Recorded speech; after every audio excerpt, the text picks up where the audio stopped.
Conventional forces are no longer adequate to deter with confidence the kinds of threats that you've described. The Chinese Communist Party clearly seems to have in mind. What do we do to try to prevent this potentially horrific conflict? Yeah, Frank, the piece that Brad Thayer and I wrote in the Washington Times last week, we make a recommendation at the end of the piece. We don't lead with it. We just talk about upfront about the necessity of taking bold action in the situation that we've described over these last few segments.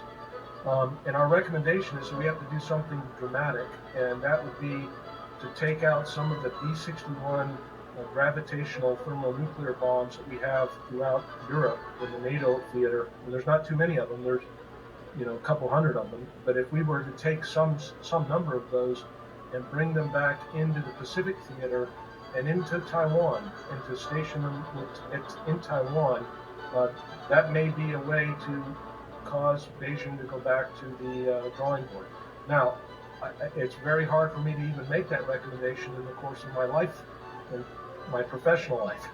It would have never have made anything like that. But we're at a point now where there doesn't seem to be anything that's taking Beijing off of its track. And there's a couple of other factors that we have to consider, which is the people of Taiwan get a vote in this. And from everything that I hear, the people of Taiwan would not approve of this and don't want anything to do with it. So part of what we're talking about is we have to get to the people of Taiwan, regardless of the party that they're in. We have to explain to them that it's an either-or supposition. Either you defend yourselves with the tools that we could give you and securely give them to you, or you're going to be invaded one way or another. And if you capitulate and you decide you don't want to be invaded by the PRC, then you will become slaves of the People's Republic of China, just like Hong Kong has, just like Xinjiang has, just like Tibet has. So they know that intellectually, I think, inside the leadership of the current administration and the opposing party. But nobody wants to talk about it. Nobody wants to address it head on. And I hear that there's even some, exasperation by folks in Taiwan from the DPP about Americans talking like this. And I'm sorry, I don't want to talk like this, but we haven't done anything to deter this from happening.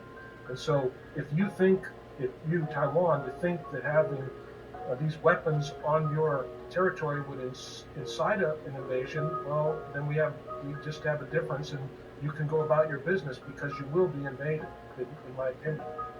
Yeah. One way or another.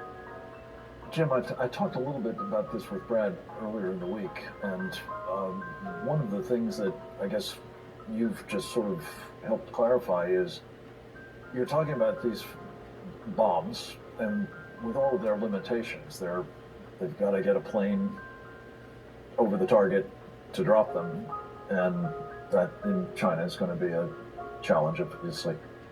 But just from an operational point of view, do you envision having those weapons on American aircraft that would be operated by Americans in Taiwan, assuming, again, of course, that the government of Taiwan and the people of Taiwan are willing to do it? Or do you literally mean giving these weapons to them to operate on their own aircraft?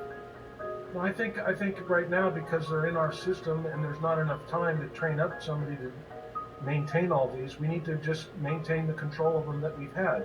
And what our piece, Brad and I talked about this, and one of the things we need to remind the readers and folks in this podcast is that Taiwan had nuclear weapons from the United States on board Taiwan in the past. So I think we forget our history. We forget that those weapons were there, just like they were in Korea and in Japan. And so that umbrella, that America's nuclear umbrella, was extended in tangible form in these locations of strategic U.S. national interest. And so really it's about education and it's about national will. And so nobody, in 1991, the Philippine Senate voted to have the United States military leave the Philippines, and we left. Okay? Now they want us back. They're very concerned about what's happening.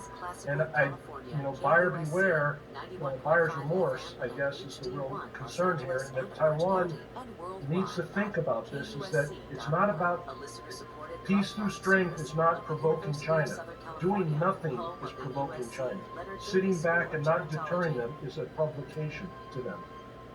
Weakness, as Don Rumsfeld famously said, is provocative, no doubt about it. And just another data point, and it's so helpful to have you remind us that there is some history here, where we were, in fact, committed to the defense of Taiwan, including with thermonuclear weapons, technically. And the people of Taiwan accepted it then. They did. In fact, they recognized it was vital. If it were vital then, I think it's safe to say it is more vital today, by far. And I think what you've described, Jim Fennell, as you always do, in a steady, calm, non-flamboyant way, is how much is at stake for the United States of America in the event. The Chinese perceive us lacking the resolve, lacking the will, and certainly lacking the capability to make what they have in mind for the Taiwanese, yes, but also for us, unacceptably costly to them. And this gets into, the most serious of national security thinking the unthinkable, it's been called, which is a nuclear war needed to be threatened in order to preserve the peace. Jim Fennell, as always, I've learned so much from you over the years in each of these conversations. I appreciate you taking the time to educate me and our audience, and I hope that you will come back to us in the very near future, and that in the meantime, heed will be paid, finally, to the kinds of warnings you're offering. God bless you, my friend. Come back to us soon. Hope the rest of you will join us again next time. So then, this is Frank Affleck. Go forth and multiply. Kick ass. Take names.